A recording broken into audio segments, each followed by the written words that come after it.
Hello दोस्तों, स्वागत है आप सभी का आज के इस वीडियो में। माय नेम इज़ मेघना एंड आई होप आप सभी बहुत बहुत अच्छे हैं।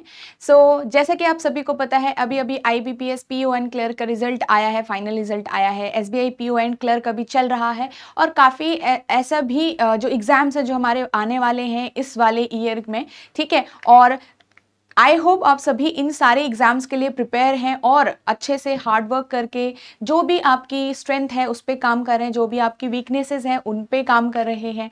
आपको पता है आरआरबी जो पीओ है, जो नेक्स्ट एग्ज़ाम है वो आने वाला है और जुलाई अगस्त में ये एग्ज़ाम होगा।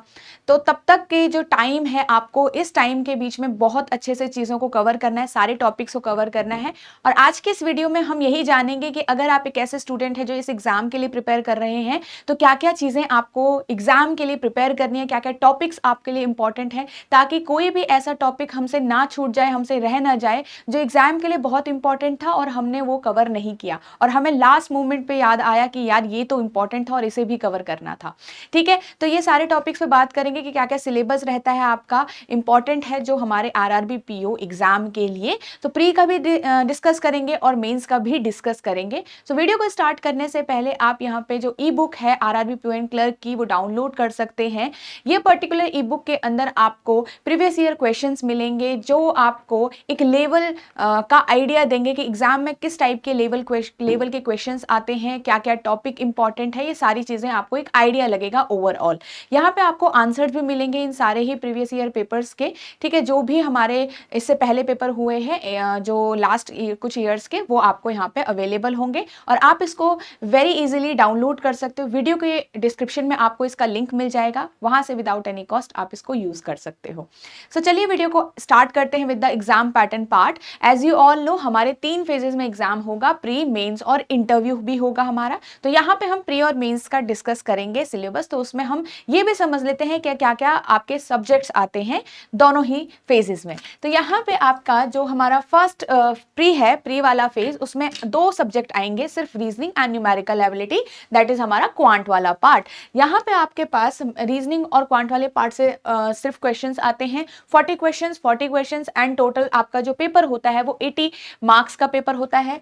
ठीक है, 80 आपके क्वेश्चंस आते हैं यहाँ पे। और जो आपका टाइमिंग होता है, रीजनिंग के लिए 25 मिनट्स का टाइमिंग होता है, न्यूमेरिकल के लिए आपका 20 मिनट्स का टाइमिंग होता है। इट मीन्स कि हमें टोटल टाइमिंग यहाँ पे मिली होती है 45 मिनट्स में हमारा जो पेपर है वो कंप्लीट हो जाता है। तो ये हमारा प्रीलिम्स वाला पार्ट है। तो याद रखो, आपको प्रीलिम्स में कोई इंग्लिश नहीं पढ़ना है यहाँ पे और आपका सिर्फ रीजनिंग और मैथ से काम चल जाएगा। ठीक है, अगर हम नेक्स्ट देखें मेंस वाला पार्ट, तो मेंस वाले पार्ट में हमारा क्या क्या आता है ये देख लेते हैं, कौन कौन से सब्जेक्ट हमारे इंपॉर्टेंट है। ठीक है, अब देखो ये आपके 5 सेक्शंस आते हैं मेंस वाले पार्ट में। रीजनिंग आपका हो गया general awareness, current affair, banking awareness वाला टाइप्स, यहाँ पे आपका आ गया। फिर आपका न्यूमेरिकल एबिलिटी आ गया, या इंग्लिश लैंग्वेज आ गया, या फिर हिंदी लैंग्वेज आपका आ गया पेपर। एंड एक आपका एक्स्ट्रा ऐड होता है इसमें जो बाकी एग्जाम में नहीं है, कंप्यूटर नॉलेज वाला पार्ट। ठीक है, तो ये आपका पूरा पर आपके 40 क्वेश्चन आएंगे कंप्यूटर नॉलेज से एंड आपके 20 मार्क्स का ये वाला सेक्शन भी होगा। फिर इंग्लिश और हिंदी में से आपका जो भी आपको चूज करना है, जो भी आपको सेक्शन चूज करना है वो आप चूज कर सकते हो। और यहाँ पे 40 क्वेश्चंस और 40 मार्क्स के आपके आते हैं। नेक्स्ट आपका न्यूमेरिकल एबिलिटी हो गया, 40 क्वेश्चन 50 मार्क्स के, और जनरल अवेयरनेस 40 क्वेश्चन 40 मार्क्स के, एंड रीजनिंग आपके 40 क्वेश्चन 50 मार्क्स के यहाँ पे आपके आते हैं। तो ये सारे आपका सेक्शंस होते हैं, ये सारे सब्जेक्ट्स हैं आपके जो आपको मेंस के लिए प्रिपेयर करके रखना है। ये आपकी टाइमिंग होती है, टोटल आपकी टाइमिंग कितने की हो गई, 2 आवर्स के आपका पेपर होता है यहाँ पर, और कोई डिस्क्रिप्टिव नहीं है। तो ये याद रखना, सेक्शनल भी होता है तो सेक्शनल भी क्वालिफाई करना है, उसके लिए आपको अच्छे से चीजों को कवर करना है। तो हर एक सब्जेक्ट पे ध्यान देना, इसका मतलब इंपॉर्टेंट है, at least we can clear the cut off. ठीक है, अब यहाँ पे थोड़ा सा हम समझते हैं अपना सिलेबस वाला पार्ट। प्रीलिम्स की अगर हम बात करें तो कुछ जो मेन इंपॉर्टेंट टॉपिक्स हैं उन पे हम ध्यान देते हैं। अगर हम रीजनिंग की बात करें तो अल्फा न्यूमेरिक सीरीज बहुत इंपॉर्टेंट है, कोडिंग डिकोडिंग आपका बहुत इंपॉर्टेंट है। अल्फा न्यूमेरिक में हम देखें तो नंबर सीरीज, आपके जो इंपॉर्टेंट चीजें हैं वो क्या क्या हमें पढ़नी है, मिक्स टाइप की सीरीज जिसमें आपके सिंबल्स भी आ जाते हैं, आपका अल्फाबेट्स भी आ जाता है और आपके नंबर्स भी आ जाते हैं। तो यहाँ पे हमारा मिक्स टाइप ऑफ सीरीज हो गया। तो इन तीनों टाइप ऑफ क्वेश्चन से आपके आते हैं और बहुत इंपॉर्टेंट टॉपिक है ये यहाँ के लिए। कोडिंग डिकोडिंग, बेसिक कोडिंग से एक क्वेश्चन कई बार आ जाता है मिसलेनियस टाइप का, या तो ऑड वन आउट भी जब आपको फाइंड आउट करना होता है वहां पे भी आपको कोडिंग का लॉजिक ही लगाना होता है, या फिर डायरेक्टली आप आपको आ जाएगा कि ये वर्ड इसमें कोड किया गया है तो दूसरा वाला वर्ड कैसे किया जाएगा। तो ये आपका 1 मार्क का आ सकता है। और आपका Chinese coding decoding very very important for your exam. Then syllogism के क्वेश्चंस आएंगे, ओनली अ फ्यू का कॉन्सेप्ट आपको आना चाहिए, सम के स्टेटमेंट आपको सॉल्व होने चाहिए, सम नॉट, ठीक है, ऑल, नो, तो ये सारी चीजें आपको यहाँ पे कवर होनी चाहिए। 2 स्टेटमेंट बेस्ड क्वेश्चंस या 3 स्टेटमेंट बेस्ड आपके क्वेश्चंस यहाँ पे आ सकते हैं। इनइक्वालिटी, सिंपल बेस्ड इनइक्वालिटी आपको सॉल्व करनी है। डायरेक्शन, सिंपल डायरेक्शन क्वेश्चंस जो आपके छोटे छोटे स्टेटमेंट बेस्ड टाइप के होते हैं, 3-4 लाइन्स के पैराग्राफ, ठीक है। ऐसे ही आपका ब्लड रिलेशन वाला भी होता है, छोटा सा पैराग्राफ होता है, उस पर एक आपको क्वेश्चन सॉल्व करना होता है, फैमिली ट्री फॉर्म करना होता है, ठीक है। ऑर्डर एंड रैंकिंग चैप्टर से आपका एक ही टाइप इंपॉर्टेंट है, that is comparison based puzzle type, ठीक है, वो आपका एग्जाम में आ सकता है, ठीक है। छोटा सा पैराग्राफ होता है, उस पर आपको क्वेश्चन सॉल्व करना होता है, 3 से 4 क्वेश्चंस आपको यहाँ से आ सकते हैं, तो इंपॉर्टेंट टॉपिक है। फिर आता है हमारा ये वाले सारे टॉपिक्स तो हो गए, that covers are 40 to 45% of paper, ठीक है, ये हमारा 40 to 45% ऑफ पेपर कवर कर लेगा।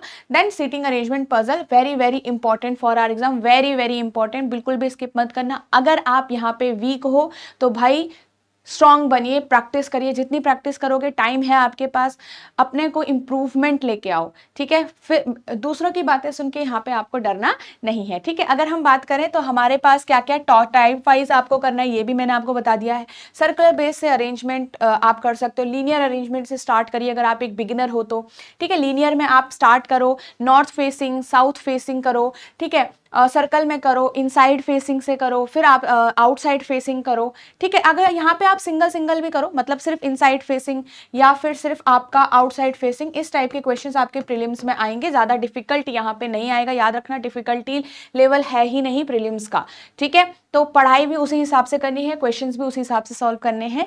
यहाँ पे आपका स्क्वायर बेस्ड अरेंजमेंट और आपका ट्राइंगल बेस्ड अरेंजमेंट आपका आएगा। नेक्स्ट आपका यहाँ पे uncertain number of questions persons भी आ सकते हैं, वेरी इंपॉर्टेंट, और ये मुश्किल नहीं होता है, इजी आएगा, लैंग्वेज इजी होगी आपके लिए।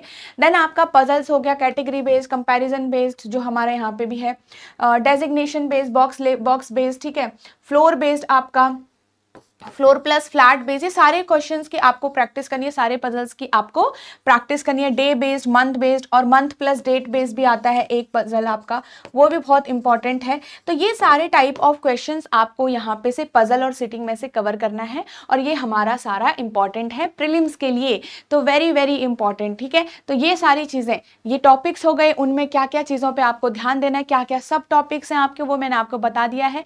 इससे आपका यहाँ पे अच्छे से कवर होगा, ठीक है। याद रखिएगा ऑल्सो कि आपको सिर्फ सिलेबस कब तक कवर होगा उस पर डिपेंड नहीं होना है।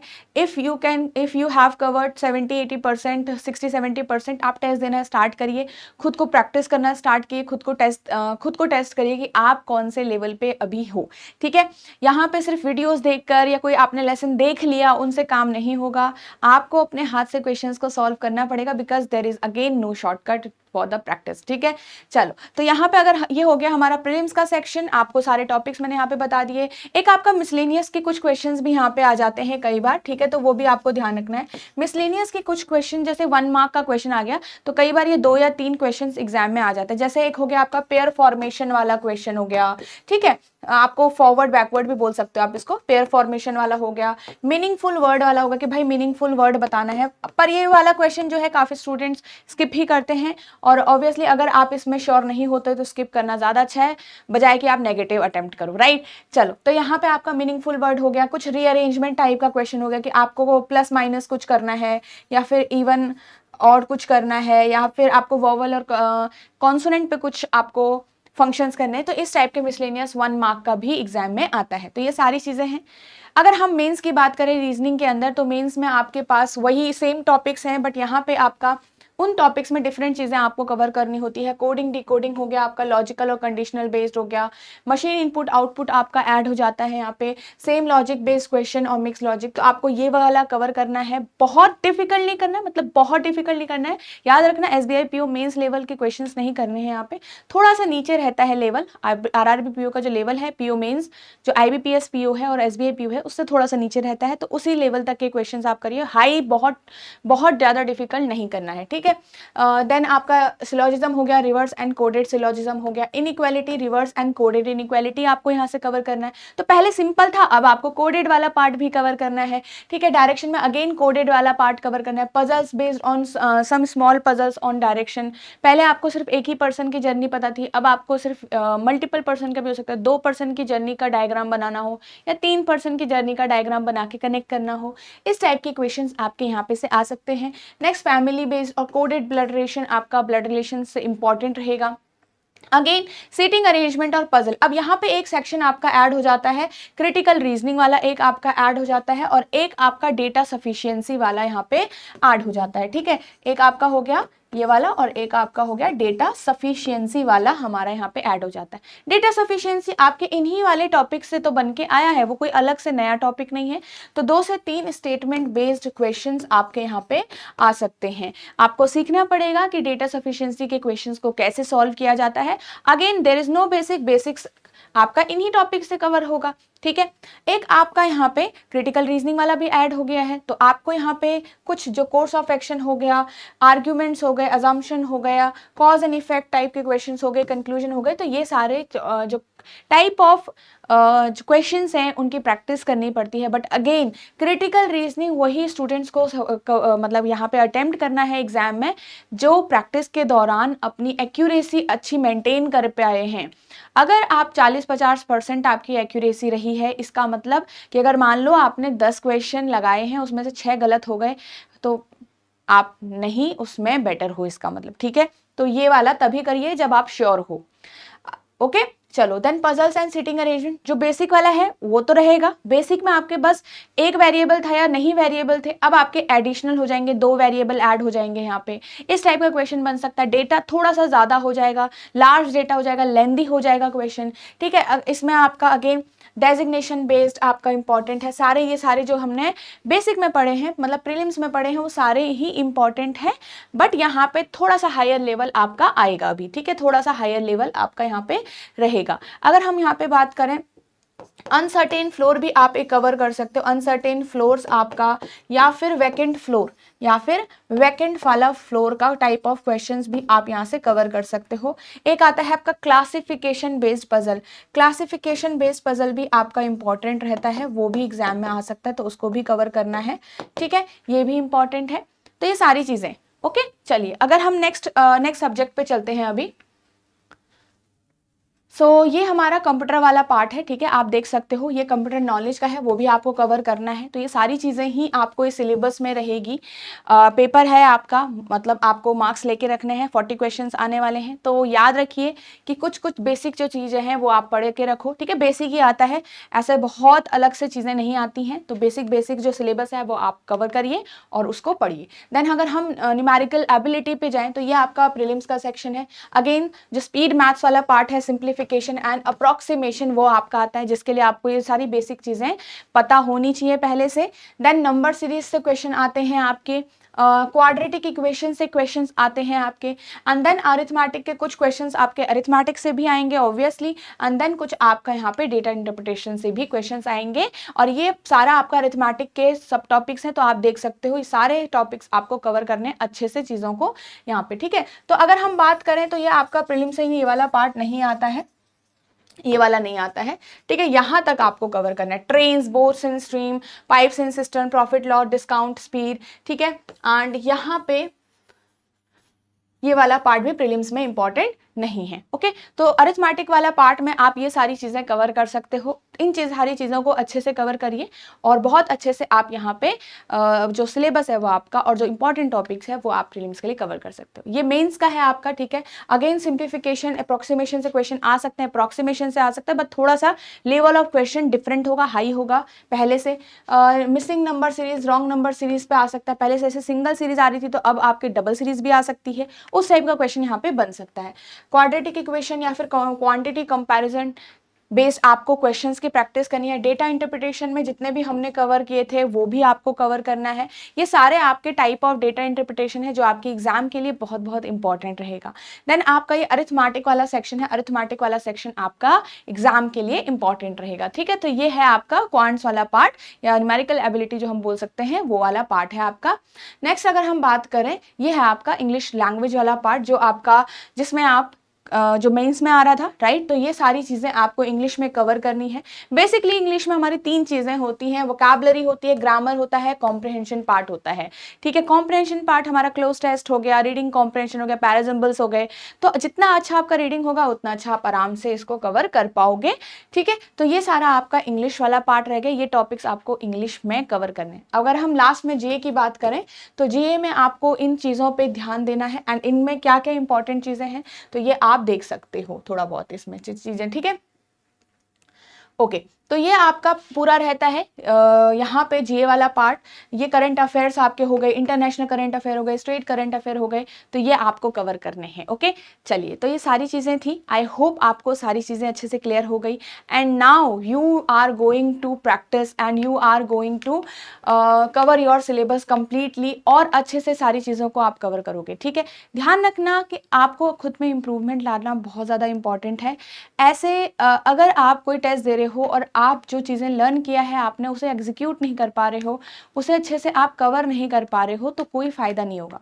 ठीक है, तो आपका जो कॉन्सेप्ट आपने पढ़ा है, जो बेसिक आपने पढ़ा है, वो तभी तक यूज़फुल होगा जब आपने मतलब सारी चीज़ें अच्छे से कवर की है। ओके, चलिए, तो ये सारी चीज़ें हमने देख ली। ठीक है, यहाँ पे हमने सारी चीज़ें समझ ली। और चल, so that's all for today everyone and we will meet in the next video. Till then अच्छे से प्रैक्टिस करिए, आने वाला एग्जाम है और हो सकता है काफ़ी आप में से स्टूडेंट ऐसे रहे हों जो अपने रिजल्ट का वेट कर रहे हो बट फाइनल रिजल्ट उनका पॉजिटिव नहीं रहा हो। But this is the opportunity which you have to grab. और याद रखिएगा, अपॉर्चुनिटीज़ उन्हीं को, जो आपका मतलब आपका टारगेट है, वो ही अचीव कर पाएंगे जो प्रिपेयर्ड होंगे इस चीज़ के लिए। जो पीछे हट चुके होंगे, जो प्रिपेयर्ड नहीं होंगे उस अपॉर्चुनिटी के लिए, तो उनको तो मिलेगी नहीं। तो अपॉर्चुनिटी आपके सामने आप तभी उसको कर सकते हो ग्रैब जब आप प्रिपेयर्ड हो, राइट। तो प्रिपेयर रहिए। आपका एग्जाम जो है उसके लिए जितना भी आपके पास टाइम है, ऐसा नहीं कि आप बहुत हल्के में लें, इसको सीरियसली लीजिए और हार्ड वर्क कीजिए। ठीक है, so all the best everyone and thank you so much.